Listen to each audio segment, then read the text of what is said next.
Suka sholat kalian? Suka? Oke. Itu sholatmu diterima nggak sama Allah apa tidak? Jawab dong, diterima apa tidak? Belum tahu. Berarti kita masih dijajah oleh keraguan kita sendiri. Saya tanya, nanti kalian kalau mati selamat apa celaka? Gimana Allah? Itu sholatmu diterima apa tidak oleh Allah? Gimana Allah? Hajimu mabrur atau mabur? Gimana Allah? Semua gimana Allah? Harusnya pastikan oleh dirimu sendiri. Kalau saya pastikan sholat saya diterima oleh Allah. Pasti. Kenapa? Loh, saya bisa ukur kok. Sholat itu kata Allah, aqimis sholat, inna sholat tanhanil fasya wal munkar. Sholat itu kau lakukan, kalau engkau melakukannya benar, kamu akan terbebas dari perbuatan keji dan munkar. Sholat bukan tujuan, sholat itu adalah alat untuk mencapai tujuan. Apa tujuan sholat? Terbebas dari keji dan munkar. Kalau kita sudah merdeka, kalau kita sudah damai, tidak nyalahkan orang, tidak usil pada orang, itu indikator sholat pun diterima. Ukur oleh kita, pastikan kita tahu bahwa sholat kita diterima. Ibnu Atha dalam kitab Al-Hikam mengatakan, untuk tahu sholatmu diterima oleh Allah, tidak perlu tanya Allah, tanya saja dirimu sendiri. Ini orang bijaksana sudah sampai ke sana. Jangan Allah menjadi sasaran terus, sasaran untuk menumpahkan kebodohan kita sendiri. Makanya banyak orang yang kalau ceramah dipungkas dengan wallahu alam bimuradi, wallahu alam bisawab. Kalau begitu nggak usah ceramah. Ya sama aja dengan, coba saya tanya nih, kalian ngerti nggak? Alif lam mim, apa artinya? Kalau lihat terjemahan yang ada, hanya Allah yang tahu, betul? Sekarang alif lam ro, apa? Terjemahnya sama, hanya Allah yang tahu. Kaf ha ya ain shad, terjemahannya sama, hanya Allah yang tahu. Coba baca itu. Ha mim, sama, hanya Allah yang tahu. Ain sin qaf, hanya Allah yang tahu.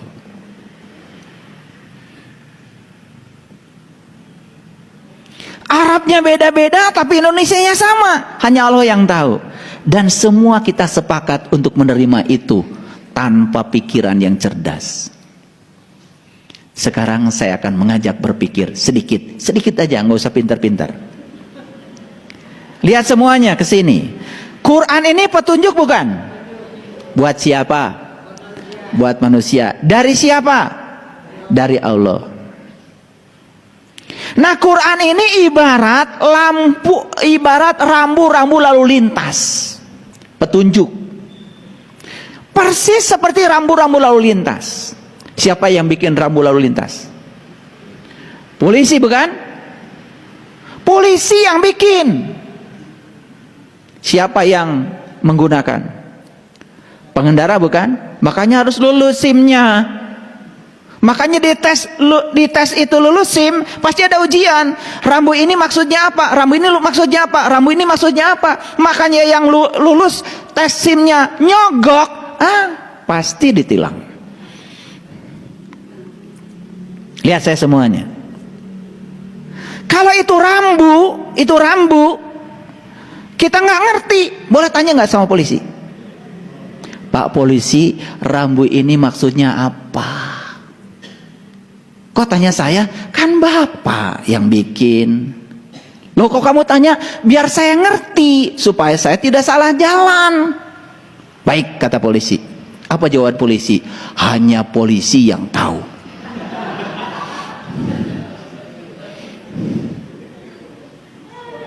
Jadi ini polisi bikin rambu-rambu, hanya polisi yang tahu. Ngapain disebarkan ke masyarakat? Allah bikin alif lam mim, alif lam ro dan lain sebagainya, hanya dia yang tahu. Ngapain disampaikan pada Rasulullah? Ngerti maksud saya? Biar pusing kalian. Habis ini kalian kan akan mikir, jadi kalau gitu alif lam mim apa? Alif lam, cari aja sendiri, enak aja. Saya nyarinya juga berpuluh-puluh tahun. Saya udah kesana kemari itu. Saya nyari, katanya ada di sini yang ngerti, ada di sini ngerti. Udah saya temui semua, nggak jelas. Saya tanya langsung aja sama yang bikinnya. Bisa, loh Allah bersamamu, lebih dekat padamu daripada urat nadi lehermu. Kemana aja selama ini? Nggak usah tanya keluar. Makanya kalau ada masalah, jangan cari jalan keluar, cari jalan ke dalam. Keluar terus. Emang ini di luar banyak yang tahu? Belum tentu. Yang pura-pura tahu banyak. Saya sudah membuktikan. Puluhan tahun saya cari ilmu, diusir terus. Dan orang yang tidak tahu kalau ditanya malah marah. Gitu. Makanya kalau saya ngaji 120 pesantren, jangan terkecoh oleh saya. Bukan saya hebat. Ngaji 120 pesantren itu waktunya juga cuma 120 hari kok. Jadi sehari satu pesantren. Hebat apaan? Saya tanya ke pesantren ini, saya ingin belajar sholat khusyuk, ada nggak di pesantren ini? Oh, belum waktunya, kamu masih kecil.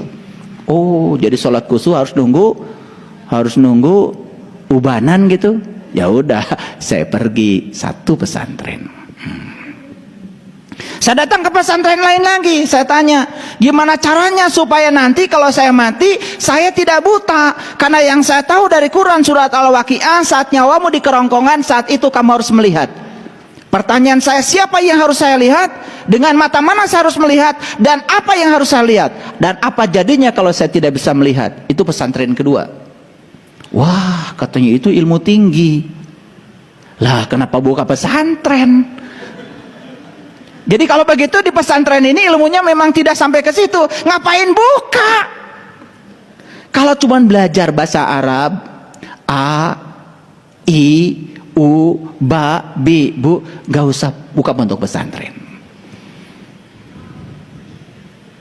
Nah isinya kalau buka cuman belajar membaca, terus buat apa? Pertanyaan yang mendasar bagi kita ini, sekarang kita dijajah oleh kebodohan. Kita ingin keluar dari kebodohan kita sendiri. Betul? Yuk. Jadi alif lam mim artinya apa? Alif lam ra, hanya Allah yang tahu. Nerima kalian? Wah, kemarin nerima. Setelah dijelaskan begini baru mikir, oh iya ya, kalau hanya Allah yang tahu ngapain difirmankan ke kita? Bukankah itu petunjuk buat kita? Betul nggak? Ini saya cuma mengajarkan kritis saja, karena ciri manusia abad 21 itu 5. 1 kritis, 2 kreatif, 3 kolaboratif, yang 4 komunikatif, yang kelima compassion, cinta kasihnya besar. Nggak tahu kenapa ada orang yang mengatakan manusia abad 21 cinta kasihnya besar. Semoga saja anak-anak yang terlahir sekarang ini anak-anak yang berkesadaran, yang sudah melewati beberapa fase kehidupan di kehidupan yang dulu, lahir jadi anak yang berkesadaran sekarang. Semoga aja. Karena harus diputus itu satu generasi. Karena ketidaksadaran ini diwariskan terus menerus, mengerikan.